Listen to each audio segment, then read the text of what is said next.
ಹೆಣ್ಣೊಂದು ತೆರೆದ ಹೆಣ್ಣೊಂದು ಕಲಿತರೆ ಶಾಲೆಯೊಂದು ತೆರೆದಂತೆ ಅಂತ ಹೇಳ್ತಾರೆ. ಅಂದ್ರೆ ಒಬ್ಬ ಹೆಣ್ಣಿಗೆ ಎಷ್ಟು ಗೌರವ ಕೊಡ್ತದೆ ನಮ್ಮ ಸಮಾಜ, ನಮ್ಮ ಸಂಪ್ರದಾಯದಲ್ಲಿ, ನಮ್ಮ ಸಂಸ್ಕೃತಿಯಲ್ಲಿ ಅಂತ ನೀವೆಲ್ಲ ಕೂಡ ಅರ್ಥ ಮಾಡ್ಕೊಡ್ಬೇಕು. ಇವತ್ತು ನಾವು ಬಹಳಷ್ಟು ನದಿಗಳ ಹೆಸರು ಹೇಳ್ತೀವಿ.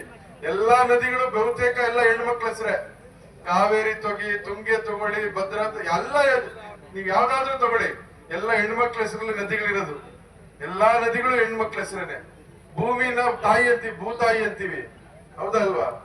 ಹಂಗಾಗಿ ಭಾರತ ಮಾತೆ ಅಂತೀವಿ. ನಮ್ಮ ರಾಜ್ಯಕ್ಕೆ ಭುವನೇಶ್ವರಿ ತಾಯಿ ಅಂತೀವಿ. ಎಲ್ಲ ಹೆಣ್ಮಕ್ಳ ಹೆಸರಲ್ಲೇ ಇರೋದು. ಹಂಗಾಗಿ ನಿಮಗೆ ಹೆಚ್ಚು ಶಕ್ತಿಯನ್ನು ತುಂಬಿದ್ರೆ ಈ ಸಮಾಜ ಒಳ್ಳೇದಾಗ್ತದೆ, ಸಮಾಜ ಮತ್ತಷ್ಟು ಸದೃಢವಾಗಿ ಆಗೋದಕ್ಕೆ ಸಾಧ್ಯ ಆಗ್ತದೆ ಅಂತ ಹೇಳಿ ನಮ್ಮೆಲ್ಲ ರಾಜಕೀಯ ನಾಯಕರುಗಳು ಆಲೋಚನೆಗಳನ್ನು ಮಾಡಿ ಕಾಂಗ್ರೆಸ್ ಪಕ್ಷ ಅಧಿಕಾರಕ್ಕೆ ಬಂದಂತ ಎಲ್ಲ ಸಂದರ್ಭದಲ್ಲಿ ಇವತ್ತು ಹೆಣ್ಮಕ್ಳಿಗೆ ಶಕ್ತಿಯನ್ನು ತುಂಬತಕ್ಕಂಥ ಕೆಲಸವನ್ನು ಮಾಡಿದ್ದೀವಿ. ಆದ್ರೆ ಇವತ್ತು ವಿಶೇಷವಾಗಿ ಮುಳಬಾಗಲ್ ತಾಲೂಕಿನಲ್ಲಿ ನಮ್ಮ ಹೆಣ್ಮಕ್ಳಿಗೆ ಇನ್ನಷ್ಟು ಶಕ್ತಿಯನ್ನು ತುಂಬಬೇಕು ಅಂತ ಹೇಳಿ ದೀರ್ಘ ಸುಮಲಿಂಗಿಲಿ ಭವ ಅಂತಕ್ಕಂಥ ಕಾರ್ಯಕ್ರಮವನ್ನ ಇವತ್ತು ಆಯೋಜನೆ ಮಾಡಿ ಹೆಬ್ಬಡಿ ಮತ್ತು ಮುಷ್ಟೂರು ಪಂಚಾಯತಿ ಎರಡೂ ಪಂಚಾಯತಿಗಳನ್ನು ಇವತ್ತು ಸೇರಿಸಿ ಇಲ್ಲಿಂದ ಇವತ್ತು ಪ್ರಾರಂಭ ಮಾಡಿ ಇಡೀ ತಾಲೂಕಾದ್ಯಂತ ಎಲ್ಲ ಗ್ರಾಮ ಪಂಚಾಯತಿಯ 6ನೇ ಗ್ಯಾರಂಟಿ. ನಮ್ದು ಸರ್ಕಾರದ 5 ಗ್ಯಾರಂಟಿ ಆದ್ರೆ ಆದಿನಾರಾಯಣ ಅವರದು 6ನೇ ಗ್ಯಾರಂಟಿ. ಇವತ್ತು ಎಲ್ಲ ಹೆಣ್ಮಕ್ಳು ಕೂಡ ಮಡಿಲು ತುಂಬತಕ್ಕಂಥದ್ದು, ಮಡಿಲು ತುಂಬತಾನೆ ಮಡಿಲು ತುಂಬತಕ್ಕಂಥ ಕಾರ್ಯಕ್ರಮವನ್ನ ಇವತ್ತು ಆಯೋಜನೆ ಮಾಡಿದ್ದಾರೆ. ಭಗವಂತ ಆದಿನಾರಾಯಣರವರಿಗೆ ಅವರ ಕುಟುಂಬದ ಅವರ ಧರ್ಮಪತ್ನಿ ಕೂಡ ಬಂದಿದ್ದಾರೆ. ಇವತ್ತು ಅವ್ರಿಗೆ ಒಳ್ಳೆ ಆಯುಷ್ಯ ಆರೋಗ್ಯವನ್ನ ಕೊಳ್ಳಿ, ಎಲ್ಲ ಹೆಣ್ಣು ಮಕ್ಕಳ ಆಶೀರ್ವಾದ ಅವ್ರಿಗೆ ಇರ್ಲಿ. ಯಾಕಂದ್ರೆ ನಿಮ್ಮ ಆಶೀರ್ವಾದ ಇದ್ರೆ ಅವ್ರು ಯಾವತ್ತಿಗೂ ಕೂಡ ಚೆನ್ನಾಗೇ ಇರ್ತಾರೆ, ಒಳ್ಳೇದಾಗ್ತದೆ ಕೂಡ. ಇವತ್ತು ವಿಶೇಷವಾಗಿ ನಮ್ಮ ಕೊತ್ತೂರು ಮಂಜುನಾಥ್ ರವರು, ಬಹುಶಃ ನೀವೆಲ್ಲ ಆಶೀರ್ವಾದ ಮಾಡಿ ಅವರನ್ನ 2013ರಿಂದ 2018ವರೆಗೂ ಶಾಸಕರಾಗಿ ಆಯ್ಕೆ ಮಾಡಿ ಇವತ್ತು ಕಳಿಸ್ಕೊಟ್ರಿ. ಇವತ್ತು ಕೋಲಾರಲ್ಲಿ ಗೆಲ್ಲಬೇಕಾದ್ರೂ ಕೂಡ, ಕೋಲಾರ ಜನ ಓಟ್ ಹಾಕಿ ಗೆಲ್ಸಿದ್ರು ಕೂಡ ಮುಳಬಾಗಲ್ನವ್ರದ್ದು ಹೆಚ್ಚು ಒಂದು ಪಾತ್ರ ಇತ್ತು ಅಂತ ಹೇಳಿದ್ರೆ ತಪ್ಪಾಗೋದಿಲ್ಲ. ನಾವು 220 ಹಳ್ಳಿ ಮತ್ತು ಯಾವುದೇ ವಾರ್ಡ್ಗೆ ಹೋಗ್ಲಿ ಚುನಾವಣೆ ಪ್ರಚಾರಕ್ಕೆ, ಅಲ್ಲಿ ಮುಳಬಾಗಲ್ ಹೆಣ್ಣುಮಕ್ಕಳು ಬಂದಿರ್ತಾ ಇದ್ರು. ಇಲ್ಲಿಂದ ಬಂದಂತ ಹೆಣ್ಣುಮಕ್ಕಳು ಅಥವಾ ಇಲ್ಲಿ ಸೊಸೆಯಂದ್ರು, ಏನು ಕೋಲಾರ ತಾಲೂಕಿಂದ ಬಂದು ಮದುವೆ ಆಗಿ ಇಲ್ಲಿದ್ದಂತ ಸೊಸೆಯರು ಅಥವಾ ಇಲ್ಲಿಂದ ಮದುವೆ ಆಗಿ ಕೋಲಾರ ತಾಲೂಕು ಹೋದಂತ ಹೆಣ್ಮಕ್ಳು ಎಲ್ಲ ಕೂಡ ಪ್ರತಿ ಹಳ್ಳಿಯಲ್ಲಿ ಕೂಡ ಪ್ರತಿ ವಾರ್ಡ್ ಅಲ್ಲಿ ಕೂಡ ಬರ್ತಾ ಇದ್ರು. ನೇರವಾಗಿ ಬಂದು ಅವರೇ ಪರಿಚಯ ಮಾಡ್ಕೊಡ್ತಾ ಇದ್ರು. అన్న మాది ముళబాగ్లు ఇట్లా ఊరు ఇట్లా వాళ్ళు మేమంతా వచ్చిండమన్నా మీకు ఓటే వెళ్ళని అంత చెప్తా ఉన్నాం ఊర్లో ಅಂತ. ಅಂದ್ರೆ ಕೋಲಾರದಲ್ಲಿ ಶಾಸಕರಾಗೋದ್ರಲ್ಲಿ ಕೂಡ ಮುಳಬಾಗಲ್ನ ನಮ್ಮ ಹೆಣ್ಣು ಮಕ್ಕಳು ಹೆಚ್ಚು ಪಾತ್ರ ವಹಿಸಿದ್ರು ಗಂಡು ಮಕ್ಕಳಿಗಿಂತ. ಪ್ರತಿ ಊರಲ್ಲಿ ಕೂಡ ಇವತ್ತು ಕೋಲಾರ ಕ್ಷೇತ್ರ ಬಹುಶಃ ಅವರು ಶಾಸಕರಾಗಿ 2 ವರ್ಷಗಳ ಅವಧಿಯಲ್ಲಿ ಹೆಚ್ಚು ಅಭಿವೃದ್ಧಿ ಆಗ್ತಾ ಇದೆ ಅಂದ್ರೆ ತಪ್ಪಾಗೋದಿಲ್ಲ. ಬಹುಶಃ ಒಂದು 200-250 ಕೋಟಿಯಷ್ಟು ಅನುದಾನ ಈಗಾಗಲೇ ರಸ್ತೆ ಅಭಿವೃದ್ಧಿಗೆ ತಂದು ಇವತ್ತು ರಸ್ತೆ ಮಾಡತಕ್ಕಂಥ ಕಾಮಗಾರಿಗಳನ್ನು ಕೈಗೆತ್ತಿಕೊಂಡಿದ್ದಾರೆ. ಸುಮಾರು ಸ್ವಾತಂತ್ರ್ಯ ಬಂದಾಗಿಂದ ಇಲ್ಲಿವರೆಗೂ ಕೂಡ ಬಹಳ ದಿವಸಗಳ ಕನಸು ಕೋಲಾರದಲ್ಲಿ ಏನಂದ್ರೆ ಕೋಲಾರಕ್ಕೆ ಒಂದು ಸರ್ಕಾರಿ ಮೆಡಿಕಲ್ ಕಾಲೇಜ್ ಮಾಡಬೇಕು ಅಂತ. ಬಹಳಷ್ಟು ಜನ ಬಂದು ಹೋದ್ರು, ಎಲ್ಲರಿಗೂ ಆಶ್ವಾಸನೆಗಳು ಕೊಟ್ಟರು, ಯಾರು ಕೂಡ ಮಾಡಕ್ಕಾಗ್ಲಿಲ್ಲ. ಮಂಜುನಾಥ್ ಅವ್ರ ಕಾಲ್ ಕೂಡ ಏನೋ ಗೊತ್ತಿಲ್ಲ, ಇವತ್ತು ಸರ್ಕಾರದಿಂದ ಕೋಲಾರಕ್ಕೆ ಒಂದು ಮೆಡಿಕಲ್ ಕಾಲೇಜ್ ಮಂಜೂರಾಗಿದೆ. ಅದೇ ರೀತಿ ಕೋಲಾರದಲ್ಲಿ ರಿಂಗ್ ರಸ್ತೆ ಮಾಡಬೇಕು ಅಂತೇಳಿ ಸುಮಾರು 20-30 ವರ್ಷಗಳಿಂದ ಬೇಡಿಕೆ ಇತ್ತು.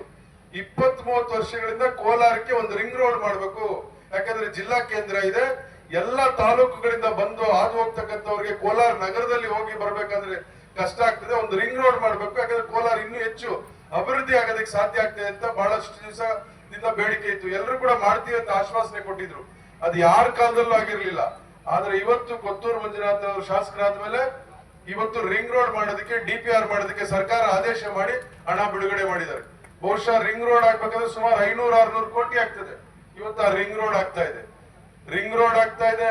ಆಮೇಲೆ ಕೋಲಾರ ನಗರಸಭೆ ಇತ್ತು, ಇವತ್ತು ನಿಮ್ಮ ಮುಳಬಾಗ್ಲು ಯಾವ ರೀತಿ ಪುರಸಭೆ ಇದ್ದಿದ್ದು, ಅವರು ಶಾಸಕರಾಗಿದ್ದ ಅವಧಿಯಲ್ಲಿ ನಗರಸಭೆ ಆಯ್ತು, ಕೋಲಾರ ನಗರಸಭೆ ಇದ್ದಿದ್ದು ಇವತ್ತು ಮಹಾನಗರ ಪಾಲಿಕೆ ಆಗ್ತಾ ಇದೆ. ಸರ್ಕಾರಕ್ಕೆ ಈಗಾಗಲೇ ಪ್ರಸ್ತಾವನೆ ಹೋಗಿದೆ, ಸರ್ಕಾರದಲ್ಲಿ ಮಂಜೂರಾಗ್ತಕ್ಕಂಥ ಅನುಮೋದನೆ ಆಗ್ತಕ್ಕಂಥ ಹಂತದಲ್ಲಿದೆ. ಬಹುಶಃ 1-2 ತಿಂಗಳಲ್ಲಿ ಕೋಲಾರ ಮಹಾನಗರ ಪಾಲಿಕೆ ಆಗ್ತಾ ಇದೆ. ಆಮೇಲೆ ಇವತ್ತು ಕಾಲೇಜ್ಗೆ, ವುಮೆನ್ಸ್ ಕಾಲೇಜ್ ಅಂದ್ರೆ ಮಹಿಳಾ ಕಾಲೇಜ್ಗೆ ಸುಮಾರು 22 ಕೋಟಿ ವೆಚ್ಚದಲ್ಲಿ ಇವತ್ತು ಮಹಿಳಾ ಕಾಲೇಜ್ಗೆ ಬಿಲ್ಡಿಂಗ್ ಸ್ಯಾಂಕ್ಷನ್ ಮಾಡಿಸಿದ್ದಾರೆ. ಸುಮಾರು 40 ಕೋಟಿ ವೆಚ್ಚದಲ್ಲಿ ಬಾಯ್ಸ್ ಕಾಲೇಜ್ ಇತ್ತು. ನೀವೆಲ್ಲ ಕೌಂಟಿಂಗ್ ಎಲ್ಲ ಬರ್ತಾ ಇದ್ರಿ, ನಿಮ್ಮೆಲ್ಲ ಕೌಂಟಿಂಗ್ ಅಲ್ಲೇ ನಡೀತಾ ಇದ್ದಿದ್ದು.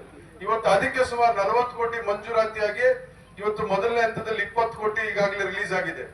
ಲಾ ಕಾಲೇಜ್ ಸುಮಾರು 5 ಕೋಟಿ ರಿಲೀಸ್ ಆಗಿದೆ. ವೇಮ್ಗಲ್ ಡಿಗ್ರಿ ಕಾಲೇಜ್ ಸುಮಾರು 1,60,00,000 ರಿಲೀಸ್ ಆಗಿದೆ. ಈ ತರ ಹೇಳ್ತಾ ಹೋದ್ರೆ ಕೋಲಾರ ಅಭಿವೃದ್ಧಿ ಯಾವ್ದಾದ್ರು ಅವಧಿಯಲ್ಲಿ ಆಗಿದ್ರೆ ಅದು ಕೊತ್ತೂರು ಮಂಜುನಾಥ್ ಅವರು ಶಾಸಕರಾದ್ಮೇಲೆ 2 ತಿಂಗಳ ಅವಧಿ 2 ವರ್ಷಗಳ ಅವಧಿಯಲ್ಲಿ ಅಂತ ಹೇಳೋದು ತಪ್ಪಾಗೋದಿಲ್ಲ. ಅದೇ ರೀತಿ ಇವತ್ತು ಕೋಲಾರ ನಗರಸಭೆ ಕಟ್ಟಡ ಸುಮಾರು 13 ಕೋಟಿ ವೆಚ್ಚದಲ್ಲಿ ಕೋಲಾರ ನಗರಸಭೆಗೆ ಕೋಲಾರ ತಾಲೂಕು ಆಫೀಸ್ ಪಕ್ಕದಲ್ಲೇನೆ ಒಂದು ಒಳ್ಳೆ ಕಟ್ಟಡ ಇವತ್ತು ನಿರ್ಮಾಣ ಆಗ್ತಾ ಇದೆ. ಕೋಲಾರ ನಗರಸಭೆಗೆ ಸುಮಾರು 13 ಕೋಟಿ ವೆಚ್ಚದಲ್ಲಿ. ಆಮೇಲೆ ಕೋಲಾರಲ್ಲಿರ್ತಕ್ಕಂಥ ಐಬಿ ಈಗ ಏನಿದೆ ಅಲ್ಲಿರೋಂಥ ಐಬಿನ ಛತ್ರಕೋಡಹಳ್ಳಿ ರೋಡ್ಗೆ ಸುಮಾರು 6 ಎಕರೆ ಮಂಜೂರು ಮಾಡಿಸಿ ಅಲ್ಲಿ ಐಬಿ ಸುಮಾರು 10 ಕೋಟಿ ವೆಚ್ಚದಲ್ಲಿ ಇವತ್ತು ಐಬಿ ಕೂಡ ಅಲ್ಲಿ ಮಂಜೂರು ಆಗ್ತಾ ಇದೆ.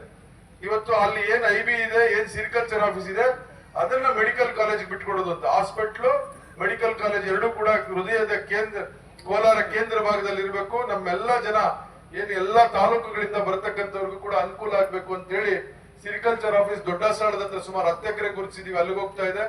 ಐಬಿ ಛತ್ರಕೋಡಹಳ್ಳಿ ರೋಡ್ ಅಲ್ಲಿ 6 ಎಕರೆ ಈಗಾಗಲೇ ಮಂಜೂರಾಗಿದೆ, ಅಲ್ಲಿಗೆ ಹೋಗ್ತಾ. ಈ ರೀತಿ ಎಲ್ಲ ರೀತಿಯ ಅಭಿವೃದ್ಧಿಗಳು ಇವತ್ತು ಮಾನ್ಯ ಕೊತ್ತೂರು ಮಂಜುನಾಥ್ ಅವರು ಶಾಸಕರಾದ್ಮೇಲೆ ಕೋಲಾರದಲ್ಲಿ ಆಗ್ತಾ ಇದೆ. ಅದಕ್ಕೆ ಯಾರು ಕಾರಣ ಅಂದ್ರೆ ಅದಕ್ಕೆ ನೀವು ಕಾರಣ. ನೀವು ಆ ಬೀಜವನ್ನ ಬಿತ್ತಿ ಅದರಿಂದ ಮೊಳಕೆ ಆಗಿ ಇವತ್ತು ಎಮ್ಮರವಾಗಿ ಬೆಳೆದಿದೆ ಅಂದ್ರೆ ಅದಕ್ಕೆ ಮುಳಬಾಗಲ್ ಜನತೆ ಕಾರಣ. ನೀವು ಎಲ್ಲ ನಮ್ಮ ತಾಯಂದ್ರ ಸಹೋದರಿಯರು ಎಲ್ಲ ನಮ್ಮ ಅಣ್ಣ ತಮ್ಮಂದ್ರ ಕಾರಣ. ಹಿಂಗಾಗಿ ಇವ್ರಿಗೆ ಯಾವ ರೀತಿ ನಮ್ಮ ಕೊತ್ತೂರು ಮಂಜುನಾಥ್ ಅವ್ರಿಗೆ ಆಶೀರ್ವಾದ ಮಾಡಿದ್ದೀರಿ, ಅದೇ ರೀತಿಯ ಆಶೀರ್ವಾದ ನಮ್ಮ ಆದಿನಾರಾಯಣವ್ರಿಗೂ ಕೂಡ ನೀವು ಮಾಡಬೇಕು. ಬಹುಶಃ ಕೊತ್ತೂರು ಮಂಜುನಾಥ್ ಅವ್ರಿಗೆ ಬಹಳ ನೋವಿದೆ, ನಿಮ್ಗೆಲ್ಲ ಕೂಡ ಅದರ ಅರ್ಥನೂ ಆಗಿರ್ತದೆ. 2 ವರ್ಷಗಳಲ್ಲಿ ನಿಮ್ಗೆಲ್ಲ ಕೂಡ ಅನುಭವ ಆಗಿರ್ತದೆ. ಯಾವತ್ತು ಆದಿನಾರಾಯಣರವ್ರು ಸೋತ್ರು, ಅವತ್ತು ಕೊತ್ತೂರು ಮಂಜುನಾಥ್ ಅವ್ರು ಗೆದ್ರು ಕೂಡ ಅವರು ಖುಷಿ ಪಡ್ಲಿಲ್ಲ. ಒಂದ್ ಕಡೆ ಆದಿನಾರಾಯಣ ಅವರು ಸೋತಿದ್ರು, ಇನ್ನೊಂದ್ ಕಡೆ ರಮೇಶ್ ಕುಮಾರ್ ಅವರು ಹಿರಿಯ ನಾಯಕರಂತ ರಮೇಶ್ ಕುಮಾರ್ ಅವರು ಸೋತಿದ್ರು. ಇದೆರಡನ್ನು ಕೂಡ ಜೀರ್ಣಿಸ್ಕೊಳ್ಳೋದು ಕೂಡ ಆಗ್ಲಿಲ್ಲ ನಮ್ಗೆ. ಯಾಕೆ ಸೋತ್ವಿ, ಎಲ್ಲಿ ತಪ್ಪು ಮಾಡಿದ್ವಿ, ಎಲ್ಲಿ ಹಿಡಿದ್ವಿ ಅಂತ. ಆದ್ರೆ ನಮ್ಮಲ್ಲಿ ಲೀಡರ್ಸ್ ಒಗ್ಗಟ್ಟಿನ ಒಂದು ಇದು ಇರ್ಲಿಲ್ಲ, ಆ ಕೊರತೆ ಇತ್ತು. ಆಮೇಲೆ ಯಾರು ಕೂಡ